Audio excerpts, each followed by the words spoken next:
आप शुरू कीजिए। बोलो श्री प्राणनाथ प्यारे की जय। बोलो श्री सतगुरु महाराज की जय। सर्व सुंदर साथ की जय।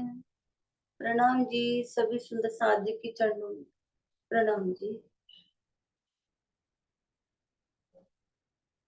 क्या बतलाऊं शोभा धनी की, युगल किशोर की, नूरी छवि की।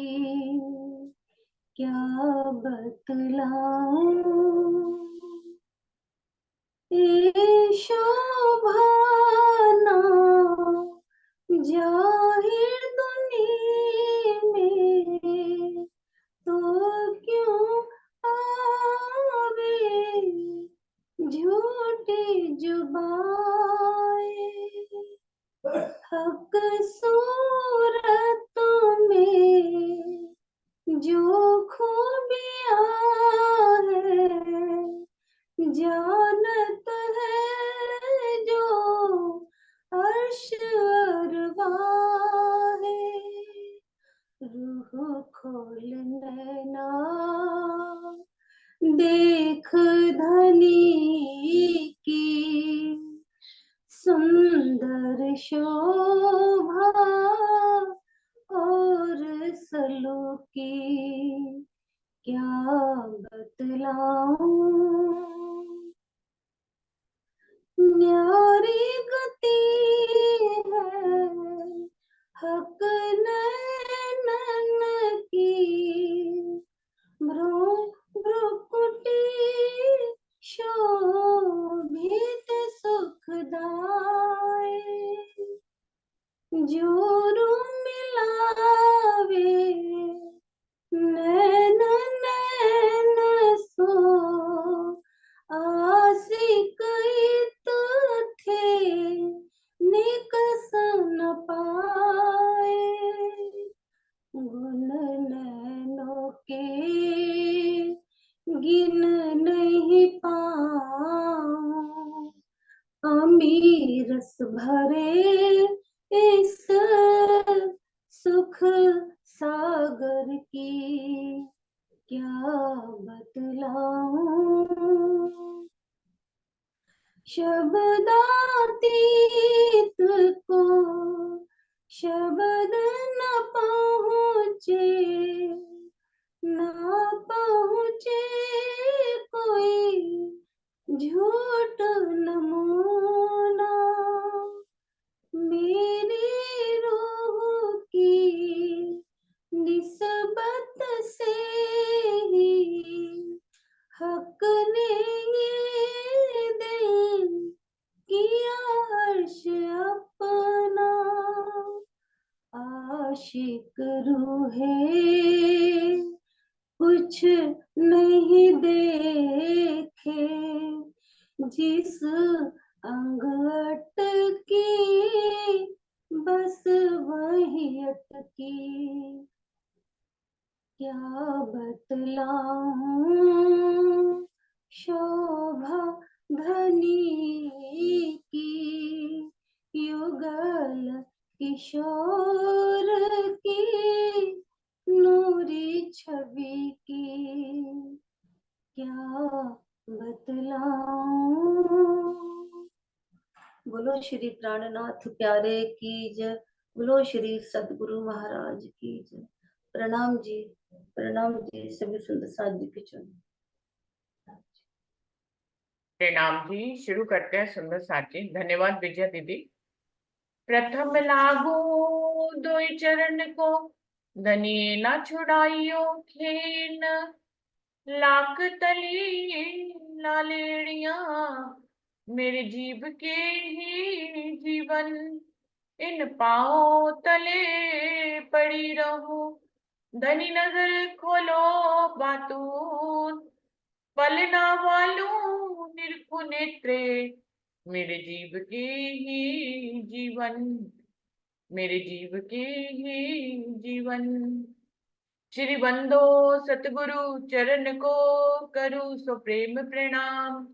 अशुभ हरन मंगल करन, धनी श्री देव चंद्र जी नाम। श्री प्राणनाथ निज मूलपति, श्री मेहराज सुनाम।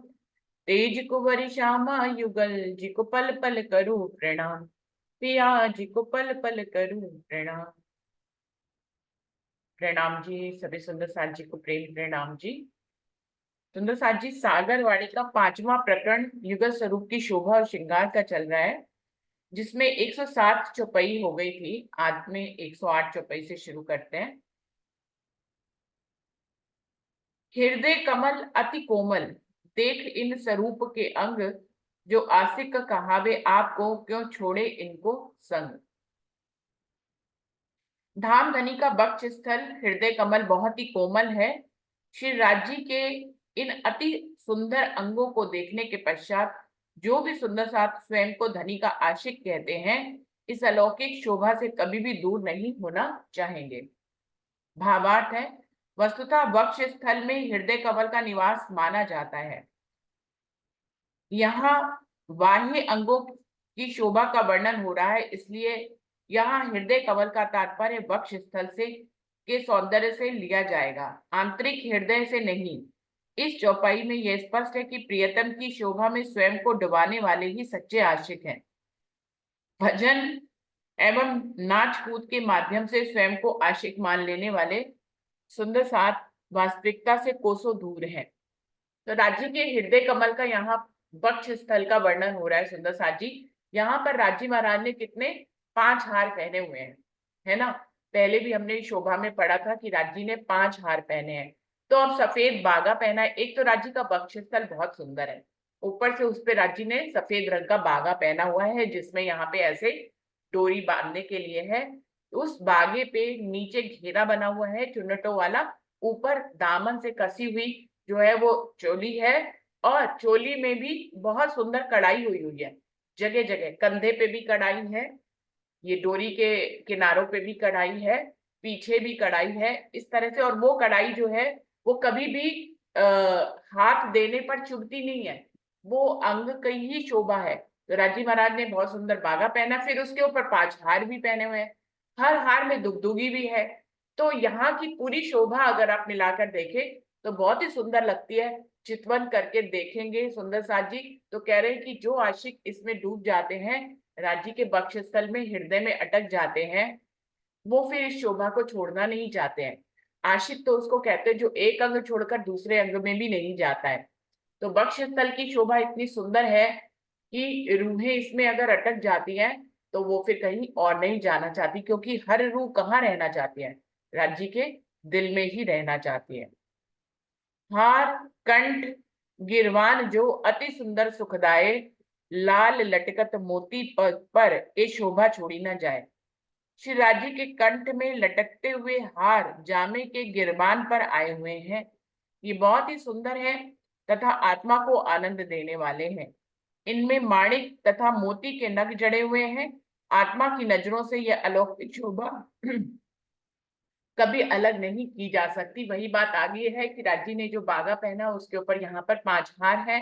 हारों में दुगदुगी है, दुगदुगी में मानिक और हीरा जड़ा हुआ है, मोती भी जड़ा हुआ है।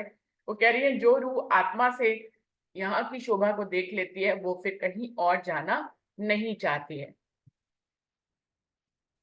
जी राम जी। जी मुख स्वरूप अति सुंदर, क्यों कहूँ शोभा मुखहीन। एक अंग जो निरखिए तो तित ही थके वर्णन। मुख स्वरूप अति सुंदर, श्री राज्य का मुख का स्वरूप बहुत ही सुंदर है। क्यों कहूँ शोभा मुखहीन, इनकी शोभा का कैसे वर्णन करूं। इंद्रावती जी की आत्मा ही इस वर्णन को करने में इस शब्द नहीं है उनके पास। तो मुख स्वरूप कहते धनी का जो मुख है वो बहुत ही सुंदर है, उनको किस शब्दों में मैं व्यक्त करूं। एक अंग जो निरखिए तो तिथि थके वर्णन, जब एक अंग का वर्णन कर रहे हैं, अगर हम नासिका का वर्णन करते हैं या आंखों का वर्णन करते हैं या भौहों का वर्णन करते हैं, तो उसी में ही एक में ही आत्मा जो है अटक जाती है, तो दूसरे का वर्णन कैसे किया जाए। एक अंग भी देखकर वर्णन करना चाहे तो ये शब्द नहीं है। इंद्रावती जी की आत्मा इसका वर्णन नहीं कर पा रही है, क्योंकि एक ही अंग में अटक जाती है, दूसरे तक पहुंच ही नहीं पाती। छवि स्वरूप मुख छोड़ के देख सको ना लांक अधुर, एक लाल की लाल क्यों कहूं जो अमृत और अरस मधुर। धामधनी जी के स्वरूप का मुखार बिंद का वो कहते हैं कि मैं कैसे उनको देख कर किसी दूसरे अंग में मेरा नजर जाती ही नहीं है, कि मैं फिर क्या देखूं लांक अधुर को। अधुर और ठोडी के बीच में जो गहराई है उसको लांक कहा जाता है। कहते हैं मैं मुखारबिंद की ओर देखती हूँ, इंद्रावती जी की आत्मा कहती है, तो मेरा ध्यान कहीं और जाता ही नहीं, उनके अधरों को देखूं या उनकी ठोडी के बीच की गहराई को देखूं। एक लाल की लालक क्यों कहूं, और उस पर जो लालिमा युक्त है वो छवि, उसको क्या देखो जो अमृत अरस मधुर, अमृत बरस रहा है परम धाम के। वो कह रहे हैं कि अधर की लालिमा को, शोभा को किन शब्दों में व्यक्त करूं जो परम धाम के सुंदर अमृत तुल्य है। अमृत धनी के तो होठों पर अमृत बरस रहा है, उन पर उनका वर्णन कैसे करो। प्रणाम जी। जी। प्रणाम जी। ए मुख अधुर लांक छोड़ के क्यों कर दंत लग जाए, देत नाम निमुना इत का सो इन स्वरूपे क्यों शोभाए। अभी इंद्रावती जी मुखारबिंद की शोभा का वर्णन कर रहे थे ऊपर वाली चौपाइयों में। तो कहती है मैं अधरों को छोड़कर, हरवटी को छोड़कर आगे नहीं जा पा रही, तो मुख अधुर लाल लांक छोड़ के, मैं जो गहराई है ना उसकी होठों के नीचे उसको नहीं देख पा रही, और दोनों होठों के बीच में भी जो गहराई है ना, क्योंकि जिसके अंदर दांत आए हैं वो भी इतनी सुंदर है, मैं उससे निकल ही नहीं पा रही। मैं दांतों को कैसे देखूं, दांतों पर नजर कैसे लेके जाऊं। देत नाम निमुन्ना इनका सो इन स्वरूपे क्यों शोभाए। मुखारबिंद तथा अधरों के बीच की गहराई का भाग इतना सुंदर है कि उसको छोड़कर दांतों की शोभा की ओर दृष्टि नहीं जा पाती। इस रूप की शोभा के वर्णन में यदि संसार में उपमा दूं तो ये कदापि उचित नहीं होगा। स्वामी जी ने भावार्थ में लिखा है, इस चौपाई के दूसरे चरण का अर्थ ये नहीं समझना चाहिए कि दांतों की शोभा कम है।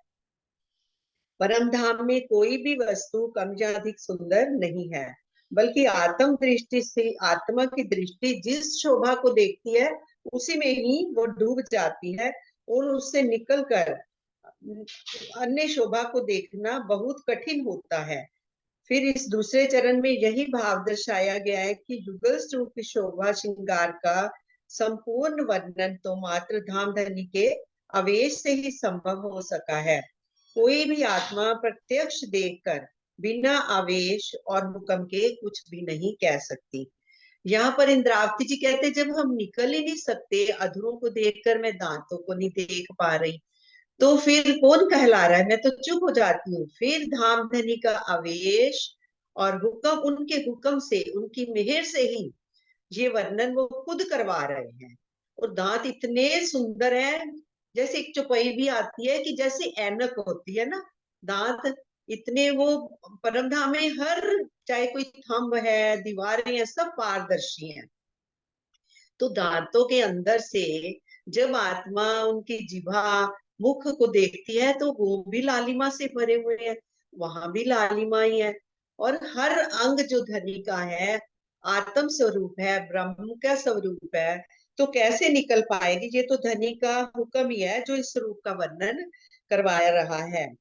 सो दंत अधुर लांक छोड़ के जाए न सकू लग गाल, सो गाल लाल मुख छोड़ के आगू नजर ना सके चाल। अभी दांतों से ही मैं नहीं निकल पा रही, तो अब जो राजी महाराज के मुखारबिंद के, फिर कहते जो गाल है मुखारबिंद की, वो भी लालिमा युक्त है। जैसे नाक है, उसके आसपास गाल है, नीचे अधुर है, और बीच में गहराई है। तो जो अधूर है वो भी फूलों की पांखुड़ियों जैसी लगती है, और इतनी लालिमा लिए हुए हैं।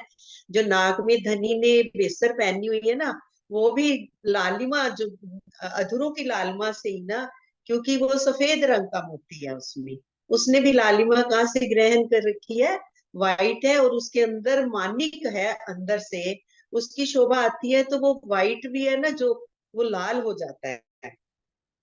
तो धनी के जिस अंग को कहते हैं इंद्रावती जी, मैं देखती हूँ मेरी नजर आगे जा ही नहीं पा रही, और किसी अंग को और उसको छोड़कर आगे जा ही नहीं पाती। तो इतना सुंदर स्वरूप है धनी का। तो ये जो पोर्शन होता है ना, ये एक चौक बन जाता है। आसपास गाल हो गए, भी अधूर हो गए, नाक हो गए, नीचे से ठुड्डी, ऐसे एक जैसे चौक में मेरी नजर घूमती है। मैं इधर गालों को देखूं, धनी की ठुड्डी को देखूं, लाख को देखूं, दांतों की शोभा को देखूं, तो आत्मा उसी में ही एक रूप अरस परस ही हो जाती है चेतन। तब ऐसे लगता है कि वो बेसर भी मेरे से बातें कर रहा है। वो भी उसकी जो लालिमा है मेरी आत्मा को अपनी तरफ खींचती है। धनी तो हर पल ही हमें अपनी तरफ खींचते हैं। बस फिर ये जो शरीर है संसार का है, इसको सब कुछ चाहिए, तो फिर ये लौट आता है, इसको लौटना पड़ता है। क्योंकि संसार में आए हैं तो धनी अपनी शोभा श्रृंगार जो सब रूप वहां नहीं ले पा रही थी ना, यहाँ पर धनी अपनी उस खूबियों को दिखा रहे हैं, उस आनंद को, उस प्रेम रस को दे रहे हैं। प्रणाम जी। देखिए सुंदर साथ जी, एक मुखार बिंद होता है, उसमें कितने अंग होते हैं। नैन अलग है, आईब्रो अलग है, मत्था अलग है, नाक अलग है, होठ अलग है, गाल अलग है, ठोड़ी अलग है, नीचे गहराइयां अलग है। तो कितनी महीनताई से राज्य का वर्णन किया जा रहा है, फिर भी मतलब अधिकतर सुंदर साथ का ये कहना है कि पूरी आकृति चेहरे की नहीं बन पाती है, हमें दिख नहीं पाती है। क्योंकि बार बार यहाँ पे ये भी कह रहे हैं कि अगर नाक को देखती है ना रूह, तो फिर वो ठोड़ी तक नहीं जा पाती, ठोड़ी को देखती है तो नाक तक नहीं जा पाती है, पूरी शोभा आ नहीं पाती है। इसी तरह से देखिए, जिसके दिल में राज्य को पूरी शोभा बसानी है, पूरी शोभा आ जाती है। उन्होंने तो बल्कि पूरी भाव भंगिमाओं का वर्णन किया है। इवन ये जो अलग अलग वर्णन कर रहे हैं, नाक, नासिका, होठ और गाल, जब राजी श्यामा जी की तरफ देखते हैं तो कैसा भाव करते हैं, जब पाग बांधते हैं तो कैसी उनकी आंखों में चंचलता होती है, इस तक का वर्णन किया गया है वाणी में। तो राजी के हाव भावों का भी वर्णन किया गया। जैसे हम लोग बात करते हैं तो कभी हम हाथ हिलाते हैं, कभी हम अपने आंखों को एक अलग डायरेक्शन में, मतलब ऑटोमेटिक होता है ये, हम लोग कुछ करते नहीं है, लेकिन होठ अलग ढंग से चलते हैं, आंखें अलग ढंग से चलती है, हाथ अलग ढंग से, हमारे शरीर की भाव भंगिमा अलग हो जाती है। राज्य की भी हर भाव भंगिमा का वर्णन किया गया है। तो रूहें जब डूबेंगी तो राज्य का पूर्ण स्वरूप हृदय में आएगा। फिर चाहे होठ हो, नाक हो, गाल हो, सब हमारे हृदय में आएंगे। लेकिन एक मुखार बिंद में भी कितने सारे अंग हैं जिनका वो इतनी महीनताई से यहाँ पर वर्णन कर रही है। और हम लोग को क्या करना है, इन सबको अपने दिल में बसाना है, और फिर हमें चितवन में इसको देखना है, इसमें डूबना है। तो और भी सुंदर भाव हमारे दिल में, जो वाणी में भी नहीं लिखे, वो हमारे दिल में आते हैं। क्योंकि किसी के साथ प्रेम के जो भाव होते हैं, कहने को तो सिर्फ प्रेम ही होता है, प्रेम एक ही शब्द है, इश्क एक ही शब्द है, लेकिन हर किसी का इश्क करने का, प्रेम करने का अंदाज अलग अलग होता है ना, इस दुनिया में ही। तो पूरी दुनिया प्रेम में, प्रेम तो कर ही रही है, सारी दुनिया ही प्रेम में है। लेकिन आप देखिए कि हर व्यक्ति का प्रेम करने का अदा, अदाकारी, उसके भाव, उसके दिल में जो उमड़ती इच्छाएं हैं, वो सब अलग अलग होती है। तो जब हम राज्य के इन अंगों में डूबेंगे तो हर रूह को अपना यहाँ पे काल माया के ब्रह्मांड में पर्सनल सुख है कि वो उसके कैसे भाव राज्य के प्रति आती, जो वाणी में भी नहीं लिखे हैं, वो अति सुंदर होंगे। परम धाम में तो वायदा है, सबके दिल में एक से भाव आते हैं, तो वहां पे प्रेम जो है राज्य के ही ढंग से किया जाता है। यहाँ पर राज्य विभिन्न जी रूपों में प्रेम कर रहे हैं, जितनी रूहें उतने ढंग से प्रेम हो सकता है। तो ये हमारे ऊपर है कि हम कितना डूबते हैं और राज्य से अपने भावों को कैसे जोड़ते हैं। जी। नासिका देखत आसिक सुंदर शोभा तंत नेत्र बीच नीलाट तिलक आस्तिक यही सो जीवत। श्री राज्य का मुखार बिंद तथा नासिका बहुत ही सुंदर है। इनकी शोभा अनंत है, जिसका रसपान आत्माएं करती हैं। दोनों नेत्रों के बीच माथे पर तिलक बना हुआ है। इनके मधुर दर्शन शरबते दीदार में ही प्रेममयी ब्रह्म सृष्टियों का जीवन छिपा है। अर्थात इसके बिना कोई भी ब्रह्म सृष्टि रह नहीं सकती। भ्रकुटी तिलक शोभा छोड़ के जाए न सको लग कान, तो कान कोमल अति सुंदर, सुख पाइये हृदय आन। मोह तथा तिलक की मनोहर शोभा इतनी अधिक है कि मेरी आत्मा उसे छोड़कर कानों की ओर नहीं देख पा रही है। धनी के ये कान बहुत ही सुंदर और कोमल हैं। इनकी शोभा को दिल में बसा लेने पर बहुत ही आनंद प्राप्त होता है। प्रणाम।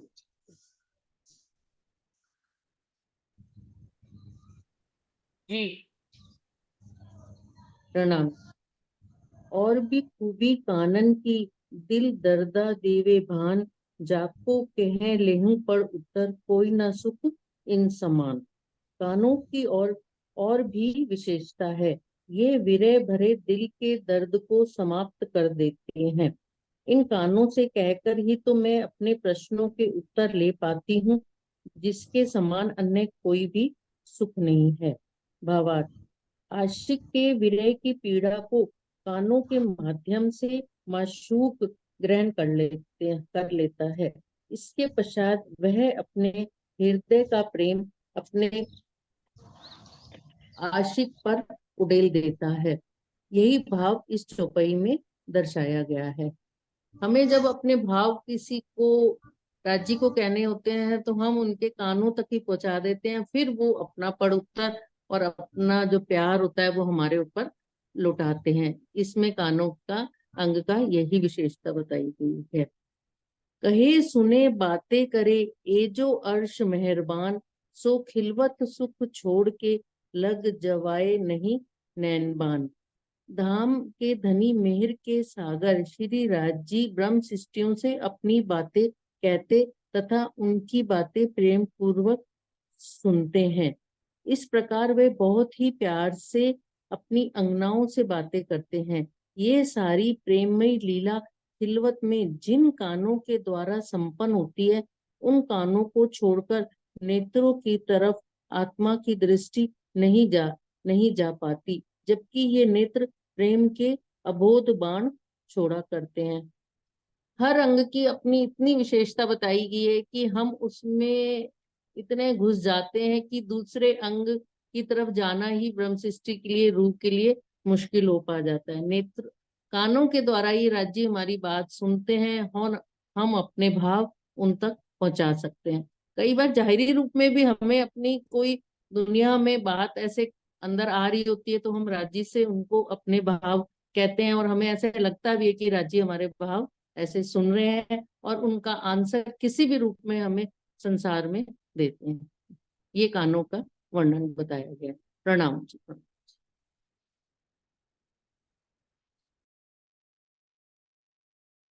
सुंदर साथ जी, काल माया के ब्रह्मांड में हर किसी को साहिबी पसंद है।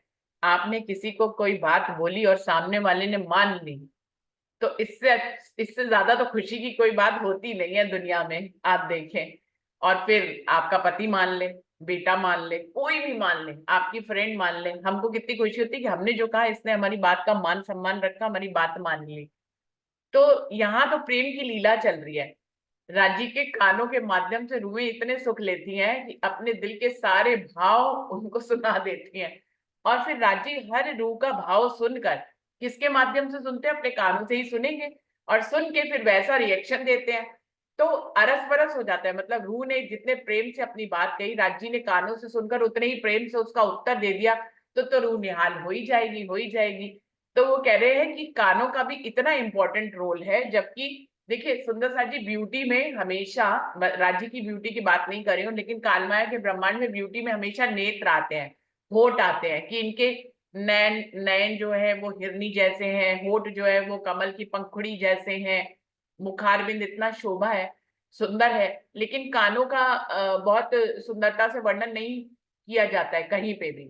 आप देखें वाणी में ही कानों का बहुत सुंदर वर्णन किया गया है कि राज्य के कानों के पीछे से जब वो अपने ऐसे घुंघराले बाल ऐसे राज्य महाराज लेके जाते हैं ना, तो ये अभी आगे आएगा वर्णन कैसे कानों के पीछे से अपनी लटों को जो राज्य लेके जाते हैं, तो वो ये रेखा जो चल के आती है बहुत सुंदर लगती है।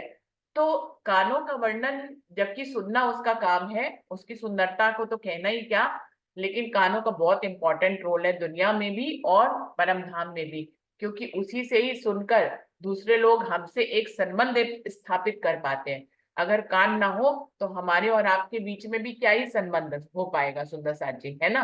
हम मुख भाषा में देखिए जबान का भी रोल है लेकिन कान का भी रोल है। एक जना अगर जबान से बोल रहा है, दूसरा जना कान से सुन रहा है, अगर सुनने का रोल ना हो तो बोलने वाले का क्या ही रोल है। तो कान और बोलना, हमारी जबान और कान एक दूसरे से इंटरकनेक्टेड है। ऐसे ही परम धाम में रूहें अपने दिल के भाव राज्य को प्रदर्शित करती हैं अपने प्रेम भरे भाव मुख से, और राज्य उसको अपने कानों से सुनते हैं और फिर वैसा ही रिएक्शन देते हैं, तो रूह निहाल हो जाती है। वो कह रहे इतने कानों के इतने इंपॉर्टेंट गुण को देखने के बाद रूह नैनों तक भी नहीं जा पा रही है। तो कितनी सुंदर बात यहाँ पे कही गई कि नैनों तक भी जाना मुश्किल है कानों को छोड़कर। जी। ए नैन बान सुभान के क्यों छोड़े रूह मोमिन, ए नैन रस छोड़ आगे चले, रूहे नाम धरत है तिन। धाम धनी के जिन नेत्रों से दूसरों के हृदय को बींधने वाले प्रेम के बाण निकला करते हैं, उन नेत्रों के दीदार के सुख को भला परम धाम की ब्रह्म सृष्टियां कैसे छोड़ सकती हैं। इन प्रीतम के नैनों से दीदार से मिलने वाले आनंद को छोड़कर जिस ब्रह्म सृष्टि की नजर कहीं और चली जाती है, आत्माओं की नजर में उनका नाम प्रेम के ऊपर धब्बा लगाने वालों में होता है। धनी के नेत्र इतने सुंदर हैं, इतने सुंदर नुकीले हैं, या संसार में भी नुकीले जो नेत्र होते हैं उनको सुंदरता का माना जाता है। तो एक तो वो सुंदर है, और एक धनी के नेत्रों से प्रेम बरसता है, तो उसको छोड़कर रूहें कैसे जा सकती हैं। प्रेम के ऊपर धब्बा लगाने का अर्थ है इस चौपाई में प्रेम के ऊपर धब्बा लगाने या प्रेम के क्षेत्र में लज्जित होने की बात इस जागनी ब्रह्मांड में संबंधित है। परम धाम की लीला में तो इस प्रकार की कोई बात ही नहीं होती है, क्योंकि वहां सबका इश्क बराबर है। इस जागनी ब्रह्मांड में यदि आत्मा की नजर हद बेहद को पार करके परम धाम में जाकर श्री राज जी के नेत्रों का अमृत रस पीने लगे और पुनः उसे छोड़कर कहीं और चली जाए, तो ये प्रश्न उठता है कि आखिरकार उसने ऐसा क्यों किया।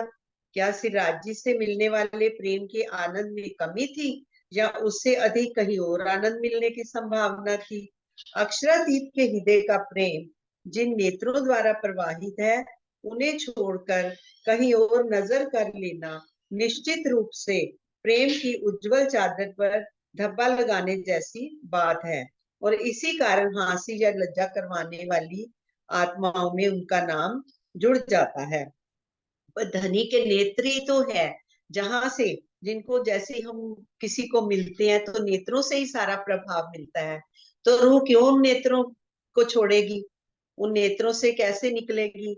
और धनी नेत्रों के द्वारा इतना प्रेम बरसाते हैं, वो तो बातें ही बातें अरस परस हो जाती हैं रूहों की धनी के नेत्रों से।